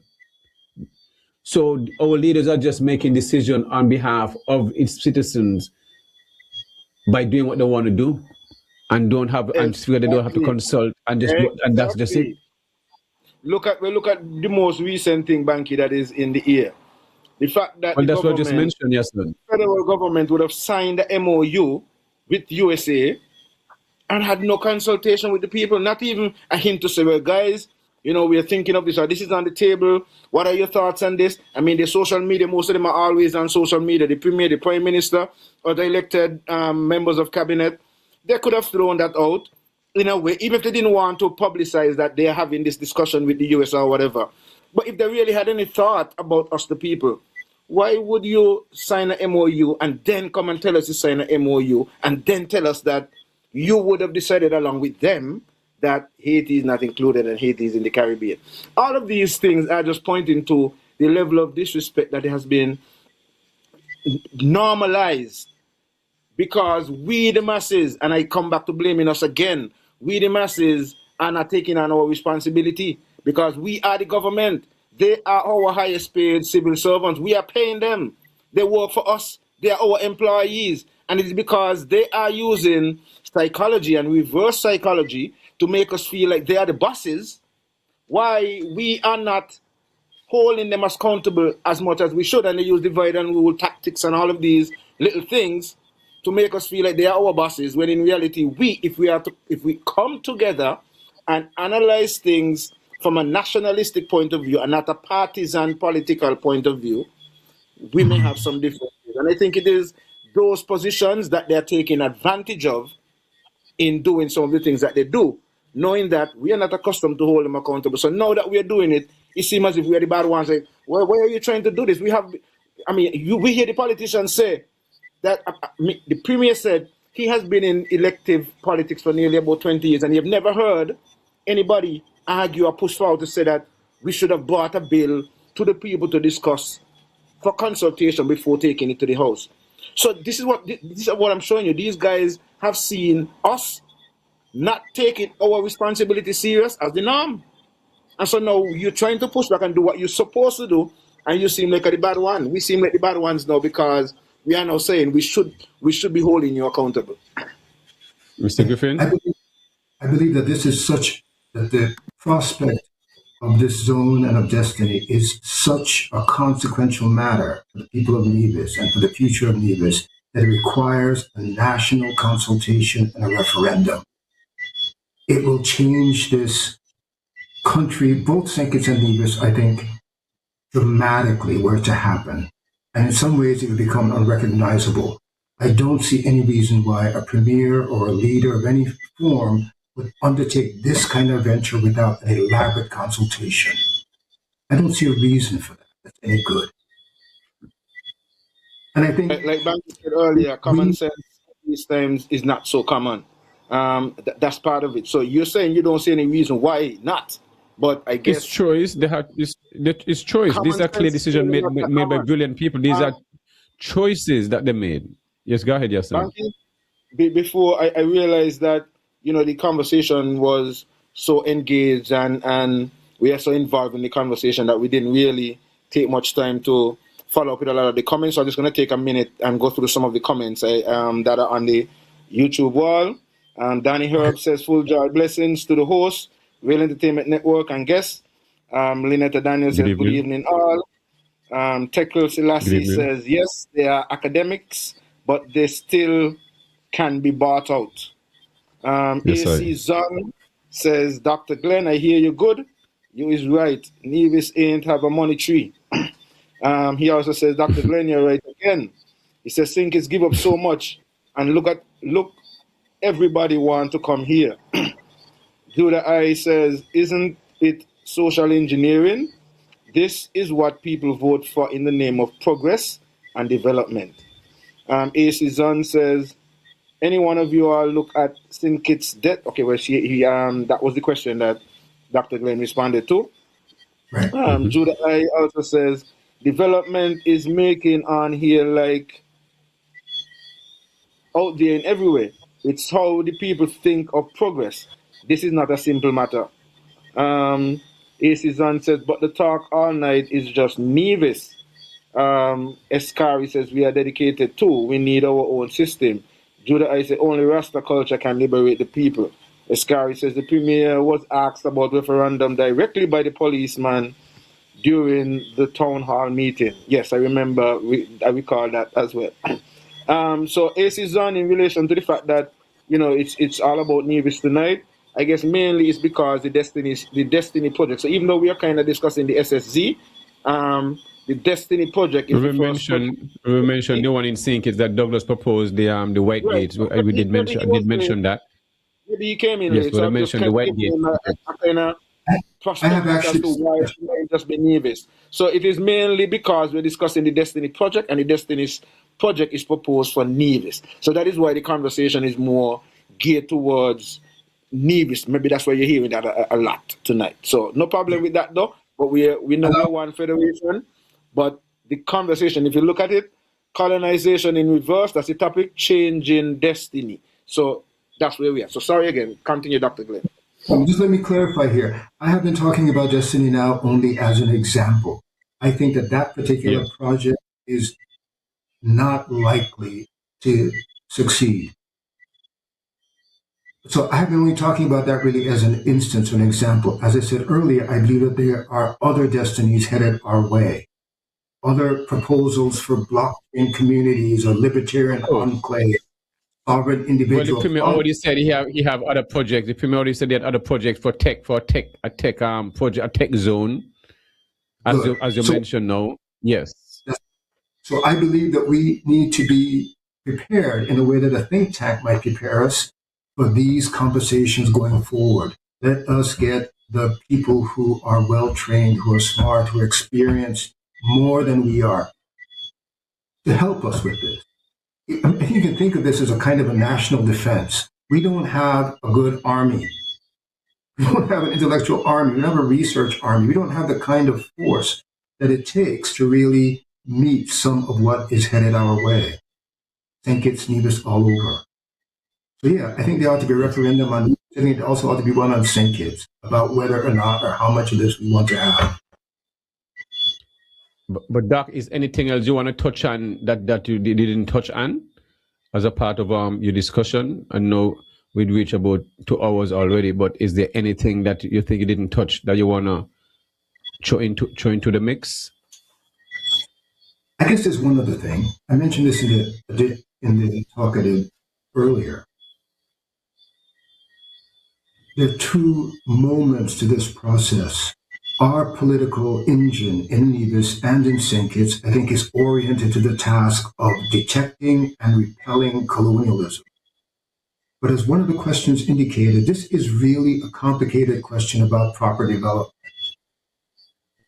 So we need not only to have the tools to discern what is happening and to reject it, but to reverse it, to cultivate it, to turn it into something that we want and that we can use to reduce our debt, for example, and increase our financial sovereignty. I think that's important. I think we have the tools for that. I think we have the tradition for that.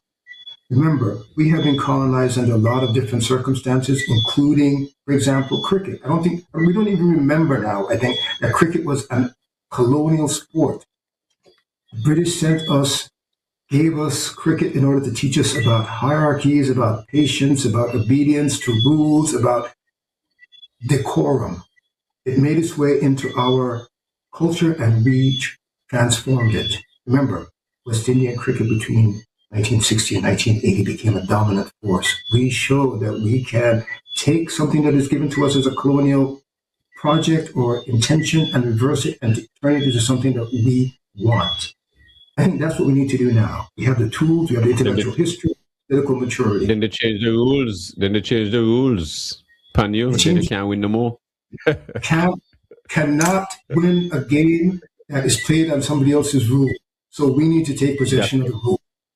And I have suggested what those rules might be going forward. Beautiful. Yes, son?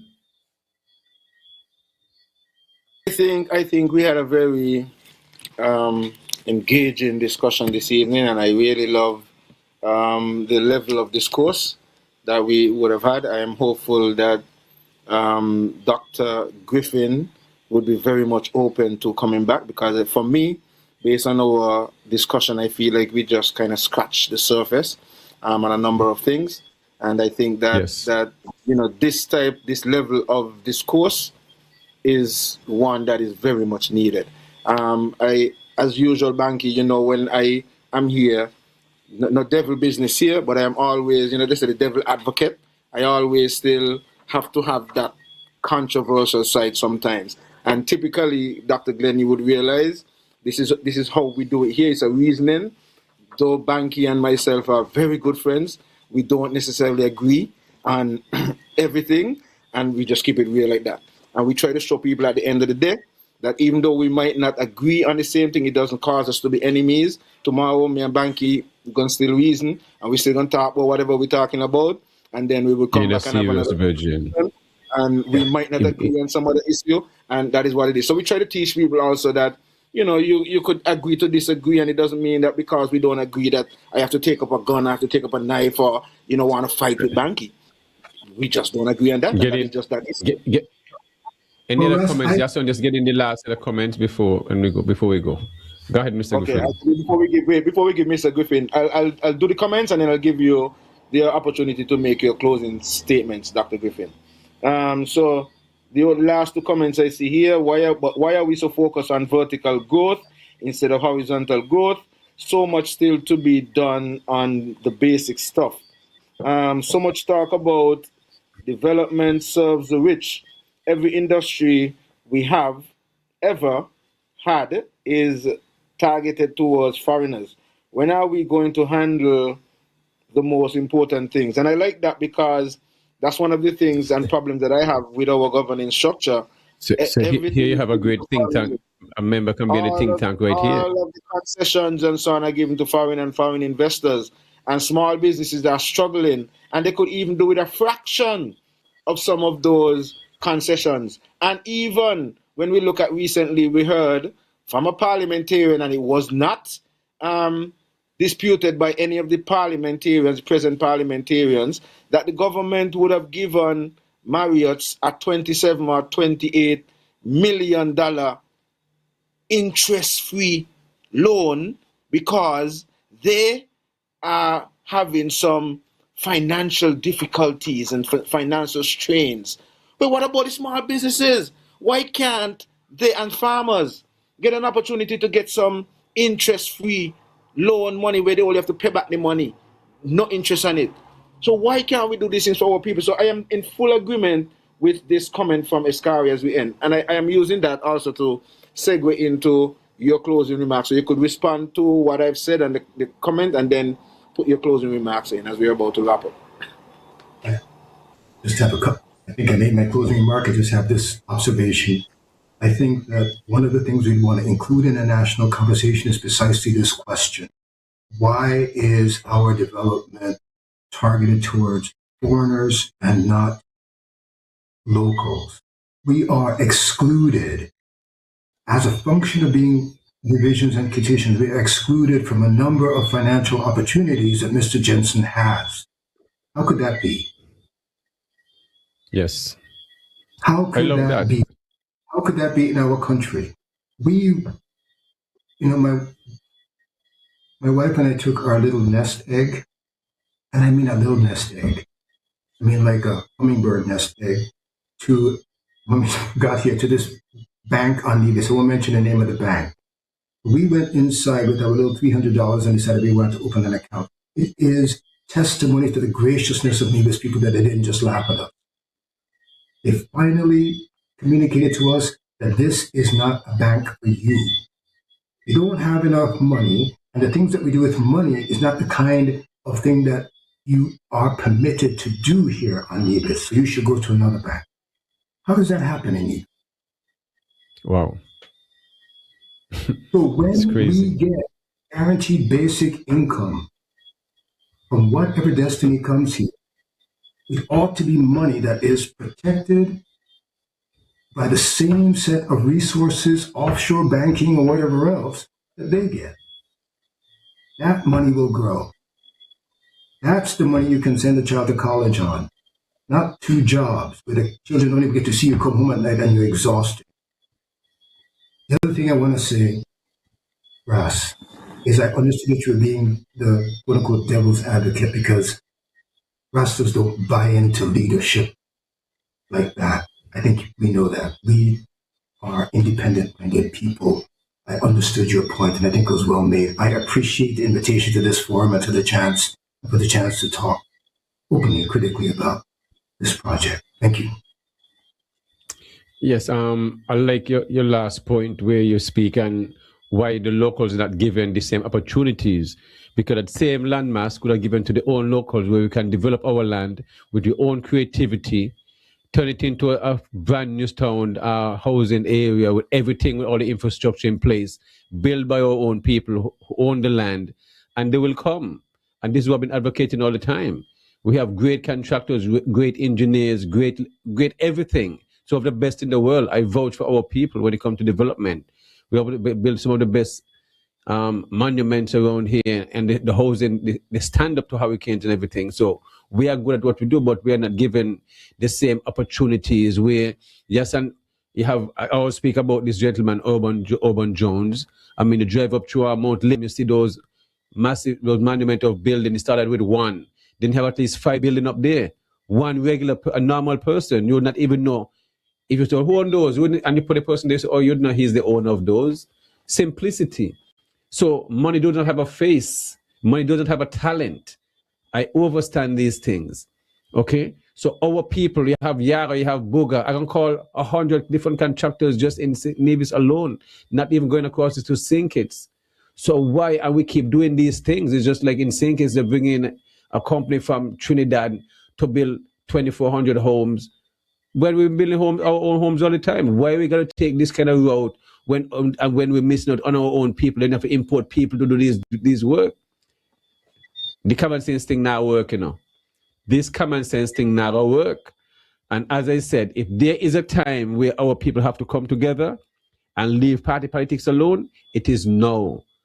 Because my 5-year-old who I have, who are accustomed to take on the beach and take a little drive around the island for 10, 15 minutes, we're going to lose these things if we're not careful.